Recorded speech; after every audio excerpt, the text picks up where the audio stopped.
Well, welcome back to the One Thing podcast, where we all get to usher in the new age of humanity beyond Homo sapiens, which we call Homo spiritus, by practicing dancing with the one thing that individuals, communities, and countries have yet to try en masse. That one thing is the connection to the higher self part of our true self anatomy that people call by various different names. Our prime directive above all else is to make and constantly return to taut connection, day in and day out, breath in and breath out, as our first step and really our most important step in dealing with everything in our daily life, rather than viewing problems as things we can solve separately from taut. Yes, well said. And today we're going to be talking about consciousness and specifically the art of imagining, which is a faculty that every human being has to catalyze our consciousness for good. And we'll show you how consciousness, vibration, and imagination go hand in hand and walk you through three specific steps to activate and utilize your imagination in service of actualizing higher love and wisdom in the physical universe as an expression of the one thing or tot, which everybody has, by the way, as well. Hmm. Absolutely. And that's going to be really juicy. So we'll start with the question of how are consciousness, imagination, and vibration connected, and what do they have to do with the one thing? And to tie this in, because it's been a little while since we've recorded an episode of Tot. In our last episode, episode 46, we were talking about vibration, and we were talking about it in terms of vibration being our essential life force. And if that doesn't sound familiar, or if that's a new notion to you, or if you don't recall what we covered in episode 46, then just go to totpodcast.net and watch or listen to episode 46.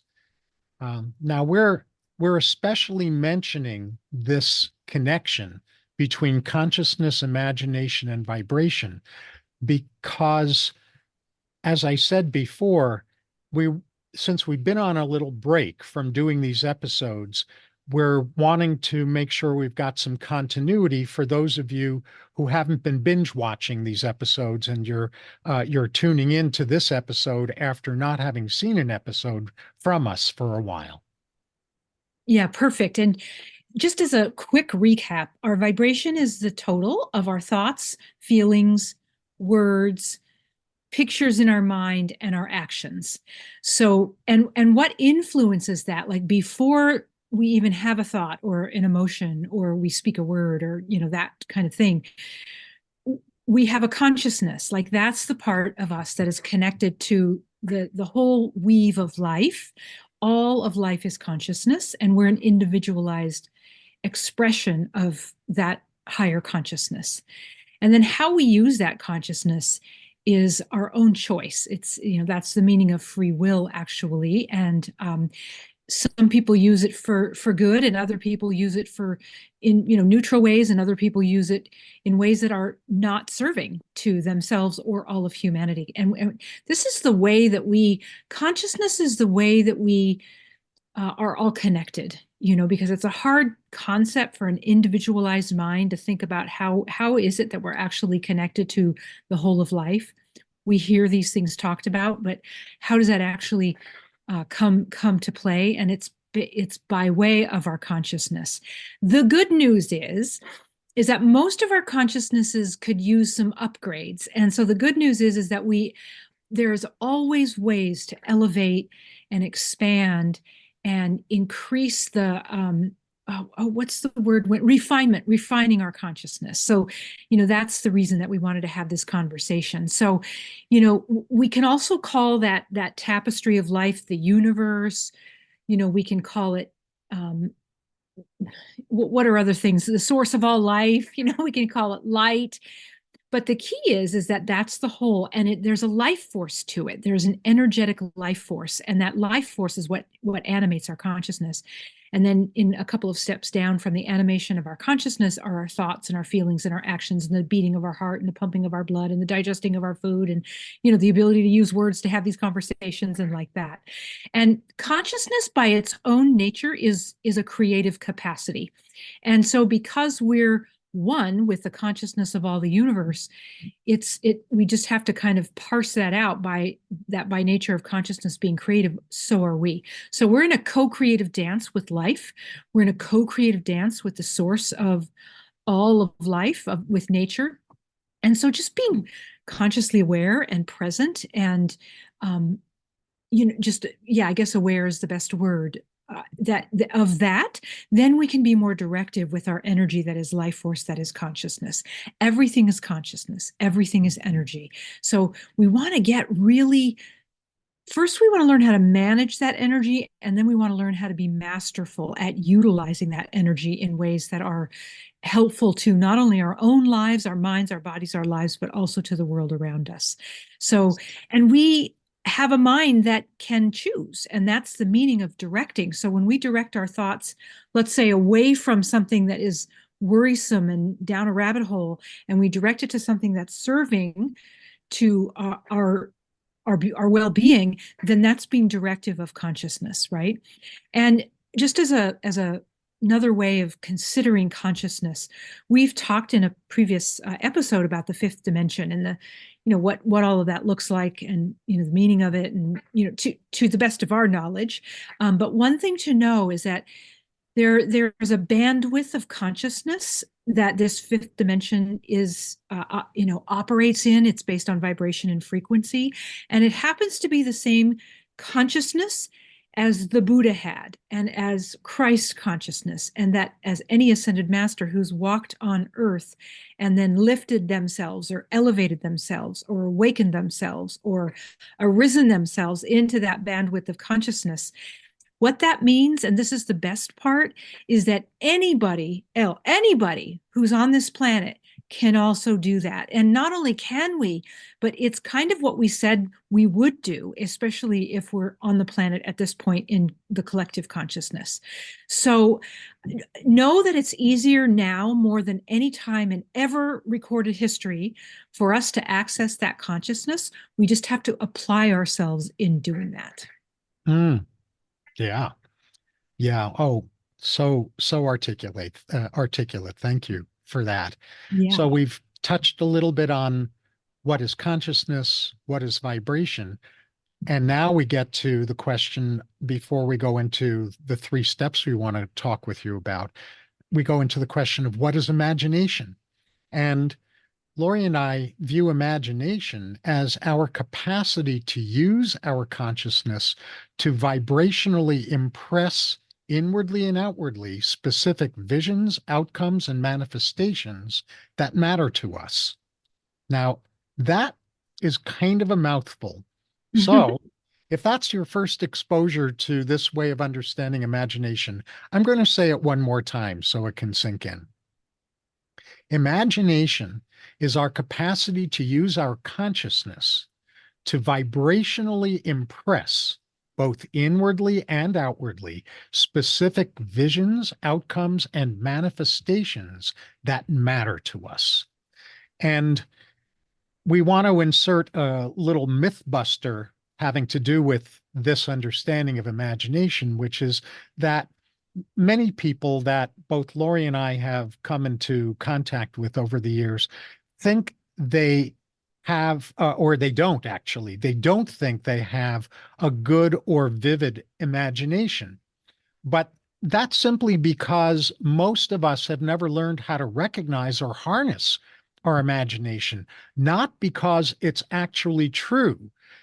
Imagination is as much a part of our human makeup as our arm, as our eyes, as our ears. And it's just, as I said, not been recognized or developed widely enough. If you want to know if you have the capacity to imagine, if you're still wondering if you have that capacity, Just think for a moment about how good you are at worrying. Those are Because, vivid. Those are vivid pictures. yeah, and that's an example of a well-developed yet counterproductive use of imagination. And what we're going to focus on with you in the rest of this episode is a useful utilization of our imagination in service of higher love and wisdom, in service of the one thing, in service of doing our parts in each moment of each day to help bring heaven to earth. Beautiful. Yes. And thank you for that reminder of how good most of us are at worrying. Therefore, we do have a capacity of vivid imagination. So let's start with the three steps for activating and utilizing your imagination. Step one is stepping into higher consciousness, right? It's being consciously directive, that you're lifting your consciousness into a place where you're going to actually start impressing something upon it. You know, it was said, there's a lot of books people have written over the centuries about how to use this imagination capacity. And almost all of them talk to some degree or another about how when cameras for photography got invented, it's like we've said before in other episodes about how almost everything is hidden in plain sight. So the camera and photography is a perfect example of the use of our imagination, because the camera it focuses itself to something and it takes that shot, and then we get to see that in the camera lens. There's an impression or a visual or a picture that gets impressed into the camera lens. And so if you just imagine that your own consciousness is like a camera, and that you're going to impress particular visions into your lens, so to speak, then that is a really good directive use of your consciousness. And the consciousness within and your higher consciousness and all of that is connected, will actually take those visions, those pictures, and the longer we hold it, the energy of the universe will actually then bring that picture into the physical form. That's what the term manifestation means. So so there was something else I was going to say about that, and I just lost it. It was maybe it'll come back. Oh, just go ahead and interrupt if it does. Yeah. So the thing to know is that when we ask, or when, oh, I know what I was going to say. Yeah, let me say this first. If you get nervous about impressing upon your consciousness, like a dream or a deep desire that you have, and it feels a little far away, and you don't know where to start with this consciousness business, start small. I mean, I still use my consciousness to remember something I want to get at the grocery store, or remember when I get home that I want to do X, Y, and Z, and I'll set it up in my vision capacity, in my imagination. And then more often than not, way more often than not, I will remember that. But if I don't use that imagining capacity, then it just kind of floats away, and I'm trying to sort of remember what I was trying to remember, and it's effortful. But when we use our imagination, there's less effort involved. And our job as human beings, if you've not heard this before, our job as human beings is to make those impressions upon our consciousness, upon our imagination plate, if you will, hold them as if they're true and real until they arrive in the physical, and let the universe figure out how that's going to happen. Like, that isn't actually your job. The ego will, the lower human mind, the ego disconnected from our higher presence's consciousness, will make up all kinds of stories about how this doesn't work and how it wants to take the reins back. But if we hold that vision in our imagination, if we keep sort of connected to that, the pictures in our consciousness, it actually lifts our capacities above our ego mind and just kind of bypasses that part of ourselves. There might still be some ego mind management, but really all it is sorry, we're going to this vision here. We're not, I'm not going to listen to you per se. And then we won't be misusing our consciousness, right? So we bypass the ego's capacities to kind of hijack our consciousness, which it does all the time. And I guarantee yours is doing it too, because I don't know a human being who that isn't happening to, unless they're fully enlightened and awakened. It probably doesn't happen to Eckhart Tolle. But anyway, the point is that we have to practice this, right? We have to exercise practice in order to get better and better at this, but it is possible. And it's very fun too. It's much easier than being, I think about if I don't use this capacity, I feel like I'm just being thrown about in the storm upon crazy seas, and I have no idea when land is coming. But this is actually a solid boat heading for land when we use our imagining capacities. Hmm. So step one, as Laurie's been saying, is to step into higher consciousness. And the reason that that's the first step in activating and utilizing our imagination is because if we're not stepping into higher consciousness first, then the tail's wagging the dog. Our fear is going to be running our imagination. So, in order to utilize imagination well, the first step is to step into higher consciousness. And then step two is to attend to your imagination, which is kind of a two-sided coin. And what I'll say before I get into the two-sided coin is that I really want to emphasize that imagination includes and involves all five of our senses, really our sixth sense too, in terms of intuition.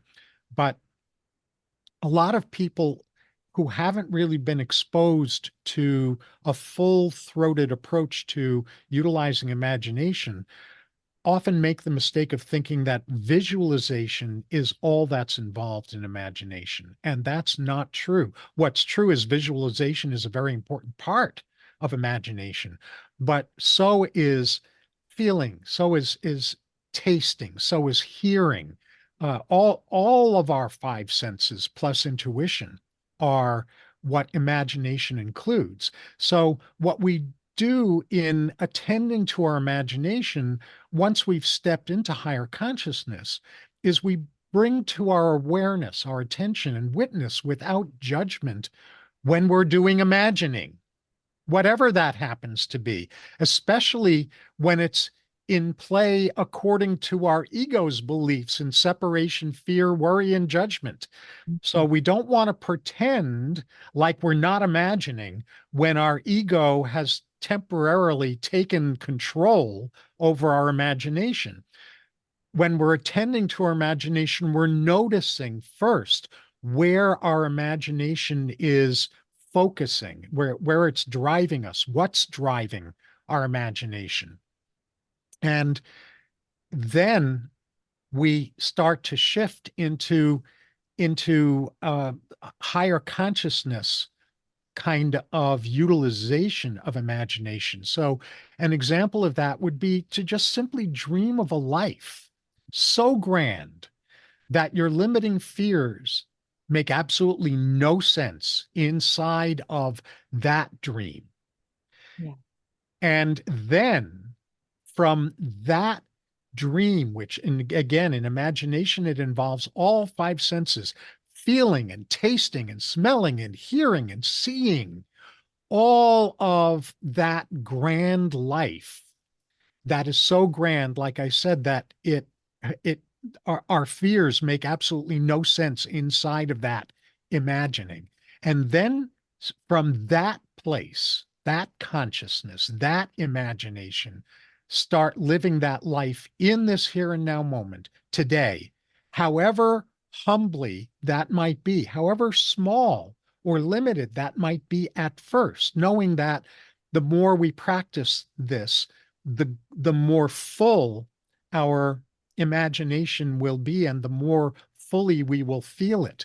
And so what we're describing here in attending to our imagination is that doing this requires engaging our imagination in ways that few of us have ever been taught to do. Yeah. And I think it's important to add to what you beautifully said, David, which is when you, like, let's say you decide you're going to put together a beautiful dream in your mind, a whole movie in your mind about your dream life or a dream piece of your life or whatever. be prepared that there will be pushback from your lower human mind, who is limited and scared and doesn't believe in the ability to expand, and doesn't trust it because it could be dangerous, right? So if you just know all of that, and you live yourself into a regular imagining every day that is part of your dream, set the part of you aside that rears its ugly head up and says no way, no way, no way, and gives all kinds of excuses about why the no way. Love that part of yourself. Put your arms around that part of yourself and say, I hear you, and we're still going to do our dream, because there's nobody that's going to get hurt in using our imagination. Our imagination is our most potent ability to affect our life than anything else. And not only do we affect our own life, but then we can affect the world around us. So this is why it's a really, yummy topic for David and I to be sharing with you. So step number 3 is to be intentional about what you impress upon your imagination. So we've sort of said this, but intention plays a good role here, because you want to be very particular about, if you were decorating your house, you're particular about, pillows and sofas and colors and tiles and all that, right? So it's the same idea. You want to be really intentional and particular about what you want your mind to be pulling into the physical for you. And this does take practice until it becomes second nature, but I will say that it is more our nature to do it, to imagine, than to not. So it's just that we've all been out of practice for a long while, including previous generations, but that's changing now. So it's actually easier to imagine now than any other time in history, in terms of en masse. So, which is Well, why and we're I'm going to kind of amend that slightly. okay. Humanity has been imagining incredibly effectively throughout its entire history. It simply has been imagining through lower consciousness, through our animal selves. And sure enough, that dysfunctional use of imagination has created all of the problems that we're Yeah, needing to 100, outgrow today. 100%. And there were people in that, during those times who did use their imagination well. Disney is one of them. And there's Hmm. lots of other examples. But what I'm saying now is that en masse, we all have a higher ability to use our intentional imagining, more so than any time in history. Yes. And that is what will move the needle for peace in the world, and the new earth, and all the things that we've been talking about on our podcast. So let me see where I was here. Yeah, even if you just do 5 minutes a day, just pick a topic that you want to infuse with beautiful pictures and feeling states, and the other senses, as David mentioned, like what would you smell, and what would you be tasting if that experience came true for you? Not if, but when. The only reason it doesn't come true from your imagination to the physical form is if we dump out on our imagining of it, or our trust that it will actually arrive. So some people like to just set it up once and then just completely trust that it'll arrive, and it does. And other people like to visit it on the regular. But 5 minutes a day of using this imagination that you have, that's so powerful, will help to build that muscle, just like going to the gym, right? And yeah, let's see here. And one of the things that helped me along the way is, someone said, what would be the best possible outcome that you could imagine for whatever the topic is? And I thought, oh, well, that's a great way to jump to an imagination outcome. If I imagine what would be the best possible outcome. And so you might want to take that too, and just, play with it. Like, what would be the best possible outcome of, the raising of your teenage son, or the best possible outcome of your current job situation, or whatever. There's a million topics, right? And you're imagining for yourself, and then you're imagining for best possible outcomes for life around you. And you want to not be attached to that, because the life around you is not in, your own imagination for your life is what's best in under your conscious control, right? So yeah, I already just sort of said this, that one of the pitfalls of this play of imagination is that the human mind will make a case for all of your higher imaginings being ridiculous. And so the best, advice that we have for you is just don't listen. Don't listen to that part of your higher mind. There's nothing that has been created on this planet that didn't use the use of imagination. And imagine if all the people, well, the people who, Ford, who created the car, and all the things that we have now that make life so much easier than, let's say, when, pilgrims landed on the new land back in the day. Imagine if they just dumped out on what they saw in their mind's eye. And so we're asking you to not listen to the part of you that thinks it's ridiculous for you to be setting yourself up for these best possible outcomes. And just to put a little emphasis on that, when Laurie's saying don't listen, she's not saying pretend like that lower consciousness voice is not there. Because if we go into denial, then it's going to run us from behind. It's going to run us without us seeing it. What don't listen means, or stop listening means, is stop believing the credibility of those messages. Exactly. Thank you for bringing that up. So just acknowledge that it's there, but then choose at a different level of consciousness. And pretty soon that part of our mind that wants to, have us believe everything is ridiculous will say something to the effect of, oh, she's really serious about this. He's really serious about this. I guess we'll just keep our mouth shut.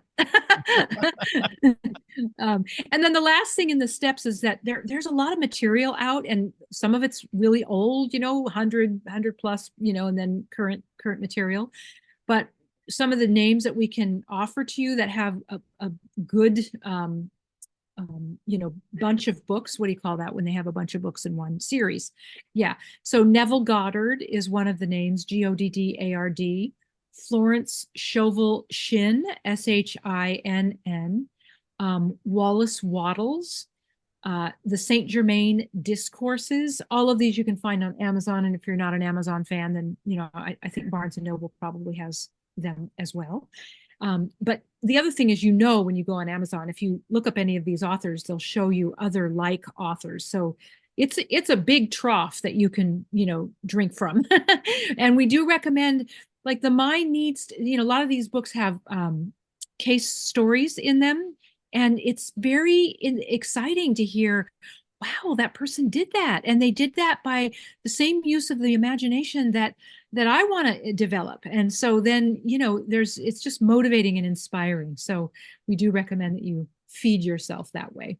And the thing I'll add about the authors that we're specifically mentioning is that if you're more religiously based than metaphysically based, these books will be just as nourishing for you, because these authors really, really understood in a very deep kind of way the deeper lessons in biblical stories. Neville Goddard in particular. Yeah, Goddard in particular. Yes. And so whether you're more metaphysically oriented or more conventional in your religious orientation, you are not going to find this material upsetting or frightening or contradictory to your beliefs. Yes, good point. Good point. Yeah. So ready for us to move into our takeaways? Good. Yeah, well, actually, our takeaways for this episode are really, really simple, and we only have two of them. And the first one is consciousness is the one thing. Yes. Consciousness is the one thing. So the takeaway is befriend it and cultivate it. Yes. And we are very aware that we are a broken record about that, but our human mind needs repetition. So, and then the other takeaway is that the art of imagination requires regular engagement. Like you're courting a beloved, right? Like take yourself on dates of, imagination dates and play. If you play with this more than make it like a duty or a to-do thing, it will go much better if you're more playful and like you would be on a date, right? So those are the two things that we would ask of you in regards to cultivating your imagination. The two things about the one thing. Yeah, the two things about the one thing. That's good. And So our next episode, we like to kind of tease our next episode, and we are currently awaiting guidance from the One Thing about what that next episode will be. We have a couple of things, in our thoughts and consciousness, but we'll see what drops in. So we don't have anything specific to tease you with, but other than the fact that we're back, and we'd love to see you, again next time in 2 weeks. So we enthusiastically invite you to visit totpodcast.net. That's totpodcast.net. Let us know your comments, your questions, any requests you have for topics for future episodes, even the next one maybe, and also any feedback that you might have. So until next time, remember to dance with your better half, the One Thing, so you can keep living a more and more fully engaged life as Homo Spiritus.